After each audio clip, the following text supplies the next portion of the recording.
We come to the 50th presentation of this 2014 year of the series Parayana, the way across, the way beyond. Parayana. If you're doing a personal discipline, it's a yoga. If you're doing a very large scalar dynamic, it's a yana, it's a way. A para yoga does no good. It's overkill. But there are very high ways that are parayanas, and we're discussing how, at least on this planet, in this star system, the Parayana has been civilization. The 50 is an ancient time form. It is called a jubilee. And the 50th day, because one computes time on this planet by the day and night, make a full day. You can even divide it 12 hours of the night, 12 hours of the day. When you have in the year the evenness of the 12 hours of the day and night, which is the equinoxes. March 21st to September 21st. And to go with that equilibrium of the equinoxes is a perpendicular. The solstices, the shortest day of the year, which is the longest night, and then the longest day of the year and the shortest night, the winter solstice coming up for us, December 21st, and the summer solstice. So that the annual, the year, divided into quarters, is 4 quarters to actually go with 4 seasons, to give an abstract, hypothetical quality of a quaternary of a complete cycle. Not just a circle, but a cycle. And that cycle fulfills itself when it is complete. So that the completion is the end of the year, which then instantly commences the beginning of the new year, the next year. For us, this is just 12 days before we have a big celebration of Christmas. And actually, it's very close coming up to a celebration related to Christmas called Hanukkah. And Hanukkah will be celebrated next week. Today, being December 13th, is the beginning of the 12 days before Christmas, which is hardly recognized, or even needs to be recognized, usually, whereas the 12 days after Christmas end on, traditionally, January 6th, which is the day of Epiphany. That there is a realization in the new year, the 6th day into the new year, and it is a revelation which then is able to be contemplatively celebrated by the 7th day, the first 7 in the new year, so that the Epiphany of January 6th on January 7th will have its Sabbath, first Sabbath of the new year. in that sense, one begins to recognize that time, as a measurable dynamic in civilization, has a ingrained commemoration of these kinds of time forms that initially were not well expressed or developed, but that in time, in several centuries, as a matter of fact, it was getting used to what was going on, and it took a period of about 2,000 years before there was a poetic, discursive, written language expression of what all of this amounted to in terms of not just a cycle of life on this planet, but in terms of a very much larger scalar of a spiritual vastness that had more dimensions than what the world offers with its 4 dimensions. It is a deep quality that the Jubilee is a celebration of a new beginning. It is the culmination of the 50, but that culmination of the 50 is celebrated in such a way that it is an offering that the dawn of the next time period will be blessed because of our sacrifice. And the ancient High Semitic understanding of it was that the 50th day, the Jubilee, was an offering celebration of the first fruits of a harvest, which then extended to a range, a scalar of 7 foods or drinks, products that kept people sustained in their life. And thus the annual cycle of the year had 7 such jubilees of first fruits, harvest, and sacrifice. So that the 7th sacrificial offering day in the year was the culmination of this Sabbath of appreciation for what is needed for life. And that left, in terms of the experience of days and nights in an annual cycle, a period of about 15 days that needed to be made up. And in that 15, the 14 days, the bulk of it, was a special set aside, not a harvest of this world, but it was a respect for a harvest of another kind, a larger amplitude, a different scalar. And so that 14 days became known and is known in English as a fortnight. And 14 became like 50, like 7, a quality of realization about time and its meaning, its dynamic energy, and its manifestation in space as phenomena, as actions, as the way in which we're gifted with life.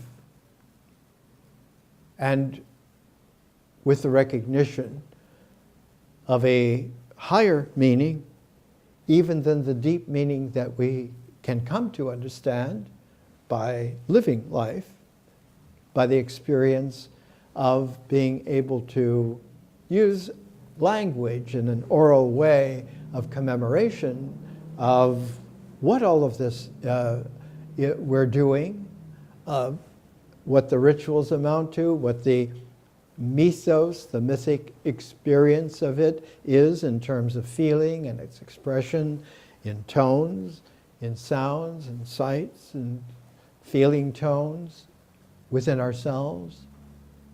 and how it all comes together in symbols into the nexes that are the structure of thought itself. And so the quality within nature of rituals, myths, and symbols makes together a completeness of a four-phase,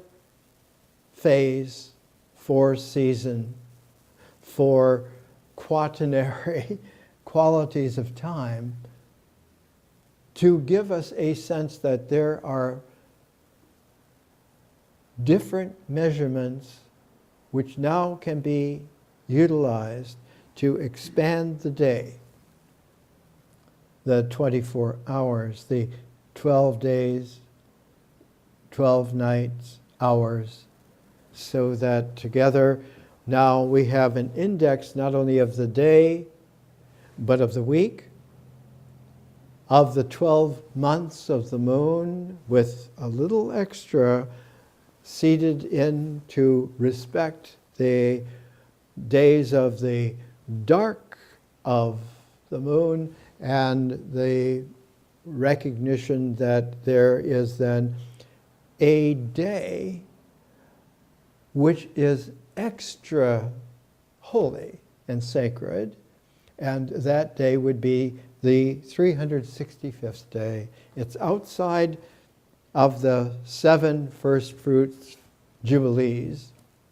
It's outside of the 14 as that kind of numerical set that this is special, and became in the enlargement not just 14 extra days, but eventually came into a very much larger time scale of human life, of generations, so that 14 generations became an archetypal set, especially in the very earliest North Semitic oral language tradition, which becomes important because the first time that there was a transform of a written language, which began to appear about 4350 BC. By the time of about 2350 BC, it reached a very high civilized quality that you had an author whose name we know, who wrote literature which could still be read and was finally rediscovered and brought back into translation. And we have the works of N.A. Duwana giving us the 3 sets of 14 making 42, which turned out to be the number of temples in ancient Samaria in 42 separate city-states, and each one having its own temple, its own versions of gods and goddesses, its own mythologies, and she wove all together into a tapestry. And we have her 42 temple hymns, each one for one of those parts of a puzzle, because she was capable of a very poetic, high artistic consciousness, because of a fully developed visionary capacity that she was born with, because her father was Sargon of Akkad, who, by the time she was being born, she had 2 older brothers, and Sargon's empire was not one of a military nature, but of extended huge caravans.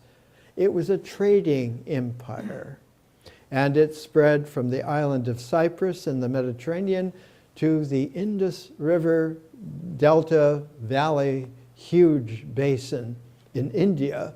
And so from Cyprus to the Indus, Sargon specialized in having a caravan route that spanned the entire range of a whole scalar of civilization. by 2350 BC. We inherit still many of the qualities that were given then, but it was only for beginnings, because the 2350 and the 4350, being a 2,000-year period, as we've talked about, with the 3,350 BC millennium midpoint, all of these time forms came, as we have discussed all during this year, to a progressive realization that with a high poetic, expressive written language that could be read, written and read, the scale of communication of language became larger than life regularly and usually, so that one would be able to have rituals and myths and symbols that were alive in vision, in art, and in history, that eventually led to an analytic capacity that is science. We live in a very special cusp of this kind of very old, ancient complex of time forms of all kinds. And today we come to the 12th day, pre-day of Christmas, which is like capable of being tuned, if we will, if we decide, if we do, as a tuning fork with a day of Epiphany in 2015. We have the poetic freedom in civilization now to step out of old time forms with comprehension to celebrate the opening of new time forms which are significant. Pursuant to that, what is of interest as we come to a personal focus now is a woman of our own time, for instance, who embodies, who has lived a very special quality of coming to comprehension of all of the various levels of the old and stepping really, realistically, into the dawn of the new. Her name is Carolyn Porco. She was born in 1953 in the Bronx, as a New Yorker. She, according to her Wikipedia, she was born March 6, 1953, an American planetary scientist known for her work in the exploration of the outer solar system.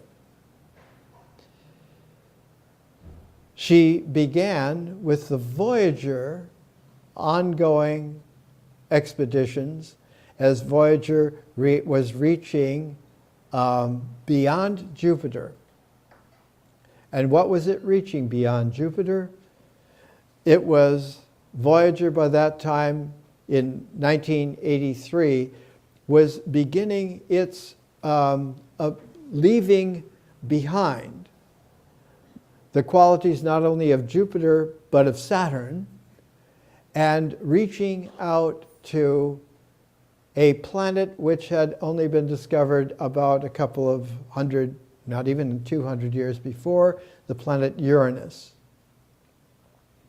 So that as Carolyn Porco came into her profession, she was educated at Caltech, and then she refined her education at New York University at Stony Brook, and in joining at JPL, associated with Caltech since its inception, and still, she came in where one was leaving the last classic locus of the farthest that previous civilizations had taken into consideration, and that is Saturn. That Saturn somehow was the farthest that the naked eye cosmos of what was dynamic under the stars and in relationship to the sun and its complement, the moon. There were 5 planets. They were moving stars whose orbits had eventually become understandable, first as circles, then finally as ellipses, and then finally as an understanding that led to the expectation that there's something beyond them. And that was the planet Uranus. So that Carolyn Porco comes at what was a culmination of Saturn and leaves for Uranus. These are volumes from the University of Arizona Planetary Sciences in Tucson, University of Arizona Press. These are commemorative volumes that are now completely out of date because of what we have learned just in the short generation since then. And Carolyn Porco, most important among those who have led the learning, because she is the head, the chief in charge of the imaging of the Cassini expedition to the Saturn system. She is the one, in fact, who, when she joined JPL, the Voyager team, was instrumental as a young genius at setting up the way in which we were going to prepare to image Uranus. And not only did she do that in 1986, but even farther. Uranus is twice as far from Earth as Saturn. Saturn is 1 billion miles away. Uranus is 2 billion miles away. But even farther out was Neptune. And in 1989, Neptune was visited by Voyager 2.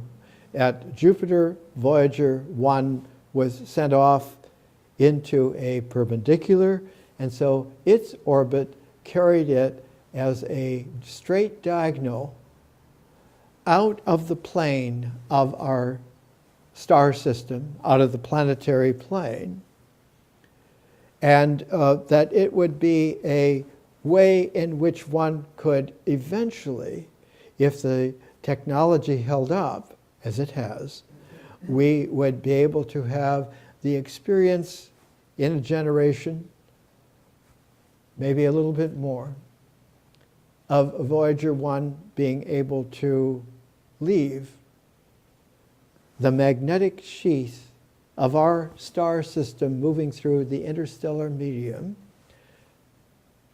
And because of Voyager 2 having to have more power, of speeding up, of being able to go as far into the planetary disk as Uranus and eventually Neptune, and into realms which were also going to challenge the magnetosheath. And both Voyagers, almost like a tuned choreography, would do that just about a year ago, of enter into that magnetopause where the solar wind slows and balances because the pressure of the dynamic of the interstellar medium meets the pressure of the solar wind, which all the time had carried the energy of our star, of the sun, of Sol,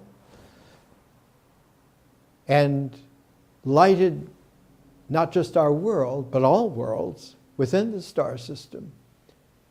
And that energy of light would be able to still carry into the interstellar medium, but the oomph of its particality would reach what we call the magnetopause. This is the first step into the interstellar frontier.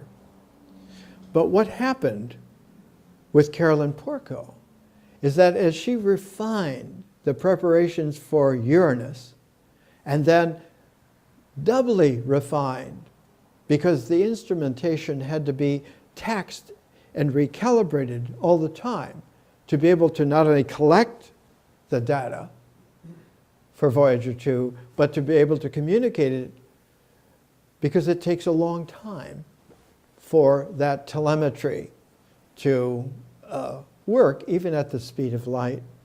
One gets into a very long delay when one gets out to the orbit of Neptune. It prepared her to do a recursive quality when the opportunity came up that there was going to be a revisit of the Saturn system in an extended stay, not to just cursorily gaze as one drove by, but to go to the whole system, like Galileo would do around Jupiter and its moons, that around Saturn and its rings and its moons, Cassini would be paired with another exploratory vehicle, the Huygens mission, that would be built by ESA, the European Space Agency, and Cassini built by NASA, the Americans, and that they would pair together,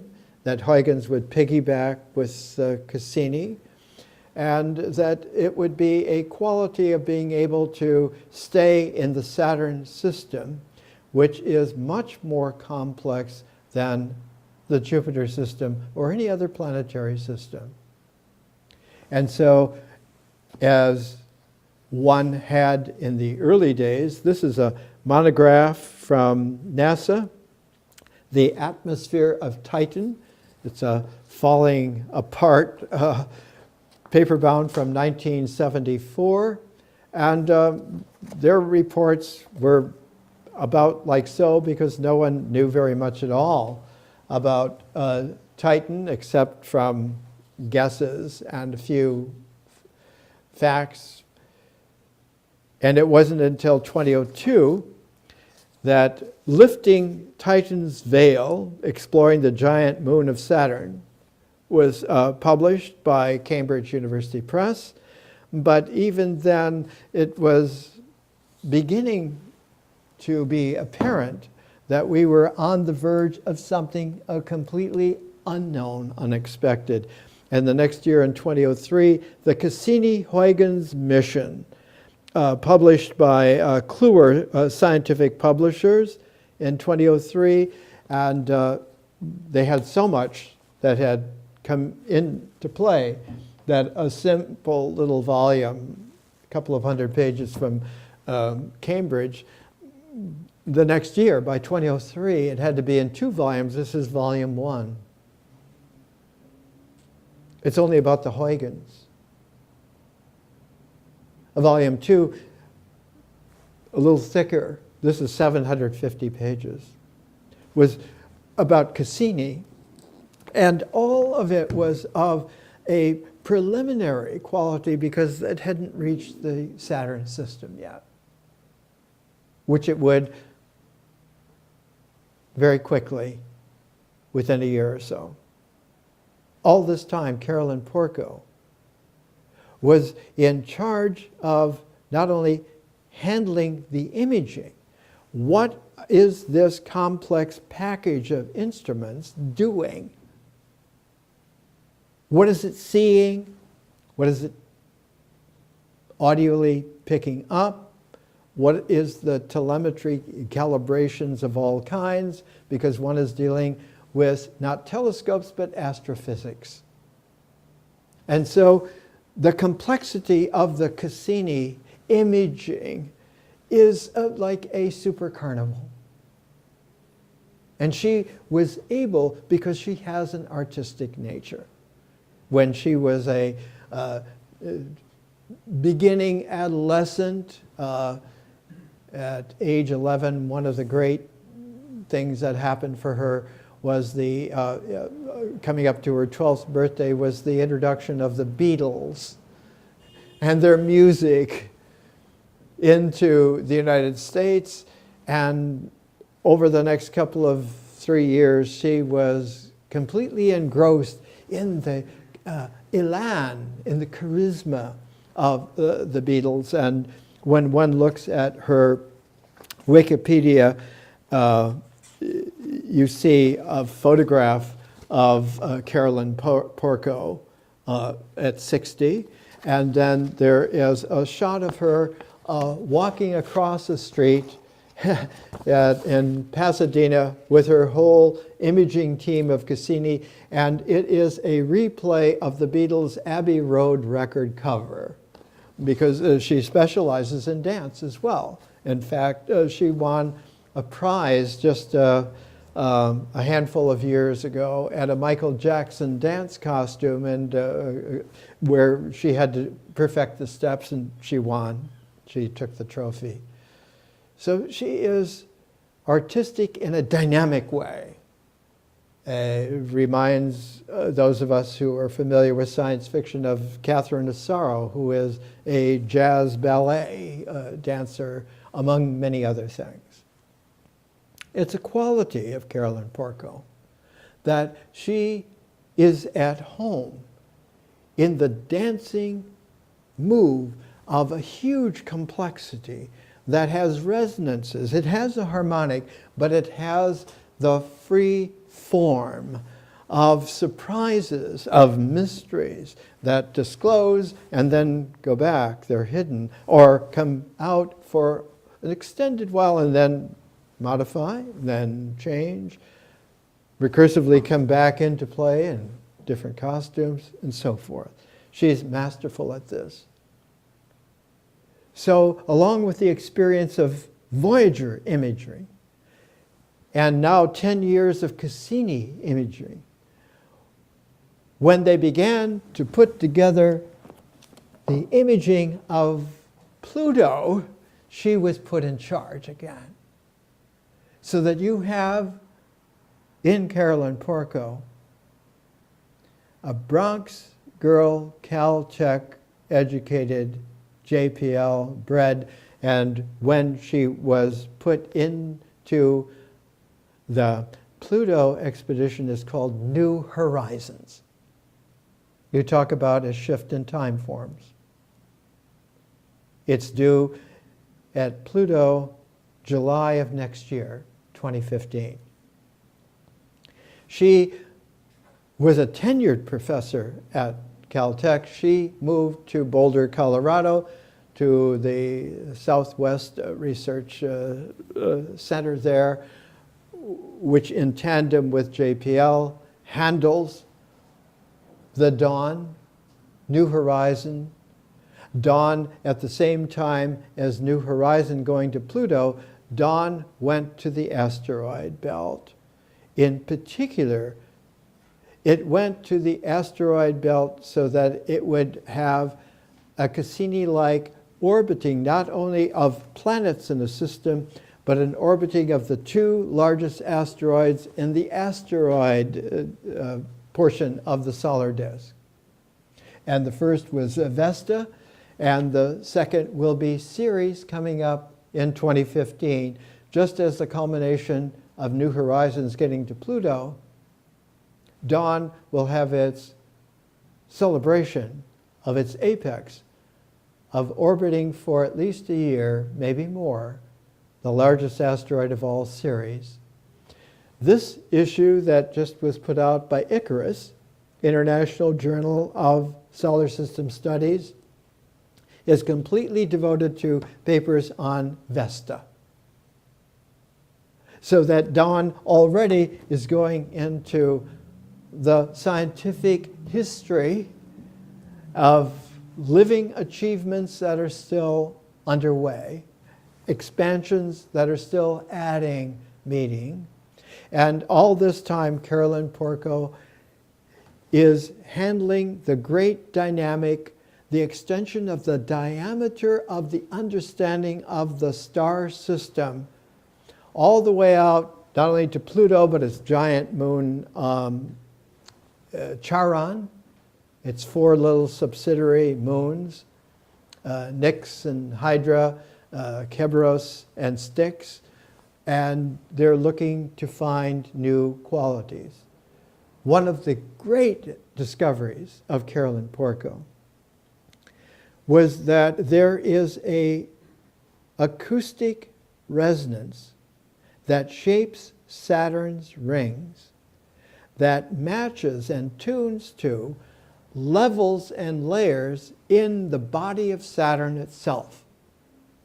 So that what in Saturn are density waves that come out as an acoustic vibration has a musical, danceable harmony, and the Saturnian rings perform a likewise layering of themselves. And so she is the one who spearheaded the understanding that not only Saturn does this, but other bodies do this, including the sun.